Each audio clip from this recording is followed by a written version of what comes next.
Actually ஒரு night ஷிஃப்ட்டில் இருந்தேன். அந்த ஒரு நைட் வந்து என் லைஃபே மாற்றிருச்சு. அன்றைக்கி நைட் ஷிஃப்ட்டில் நான் மட்டும்தான் இருந்தேன் அந்த ஹோல் பே ஏரியாவில்.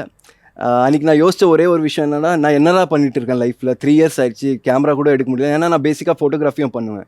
ஸோ என்னையே நான் ஃபோட்டோ எடுத்து போர்ட்ஃபோலியோஸ் ரெடி பண்ணியிருக்கேன். ஸோ அந்த ஒரு நைட் தான் நான் டிசைட் பண்ணேன், இது ஜாபை நான் குவிட் பண்ணிவிட்டு ஆக்டிங் ஃபுல் டைமாக எடுக்கணும். அந்த one night change my life. ஆஹா. So no regrets. அப்பாடா அந்த நைட் வந்துச்சுப்பா, எனக்கு ஒரு ஞான உதயம் வந்துச்சு அப்படிங்கிற மாதிரி இருந்துச்சா?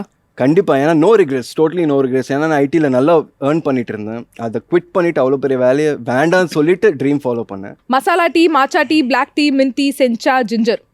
மசாலா டீ.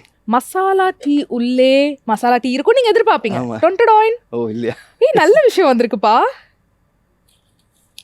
காசு வந்திருக்கு. ஸோ காசு வந்திருக்கு. காசு பேஸ் பண்ணி நான் என்னன்னா இந்த செக்மெண்ட் சொல்லிடுறேன். ஒரு ஆப்ஜெக்ட் இருக்கும், அந்த ஆப்ஜெக்ட் பேஸ் பண்ணி நான் கேள்வி கேட்பேன். நீங்க பதில் சொல்லிட்டீங்கன்னா சூப்பர் கை தட்டுவோம். இல்ல இந்த நொரத்தள்ளி இருக்கிற பாவக்காய் ஜூஸை குடிக்கணும். பாவக்காய் ஜூஸா? யா, அதுவும் நொரத்தள்ளி இருக்கும் அது. ஓகேவா? ஓகே. ஸோ இப்போ காசு வந்ததுனால என்ன கேள்வி என்றால், நீங்க வந்து ஐடியில் வாங்கின ஃபர்ஸ்ட் சேலரி எவ்வளோ, சினிமா இண்டஸ்ட்ரி வந்தோடனே வாங்கின ஃபர்ஸ்ட் சேலரி எவ்வளோ? ஐடியில் வாங்கின ஃபர்ஸ்ட் சேலரி வந்து 20,000. சினிமாவில் வாங்கின ஃபர்ஸ்ட் சேலரி வந்து 30,000. சினிமால தான் ஜாஸ்தியா? 10,000 ஜாஸ்தி. ஆமா. ஹாப்பி.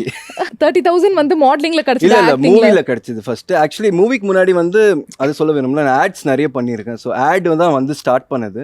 ஸோ ஆட்ல வந்து ஸ்டார்ட் பண்ணது வந்து ஐ திங்க் 15,000ல ஸ்டார்ட் பண்ணேன். ஓகே. ஸ்டார்ட் பண்ணது 15,000 அண்ட் அதுக்கப்புறம் அப்படியே இன்க்ரீஸ் ஆச்சு. Okay, nice.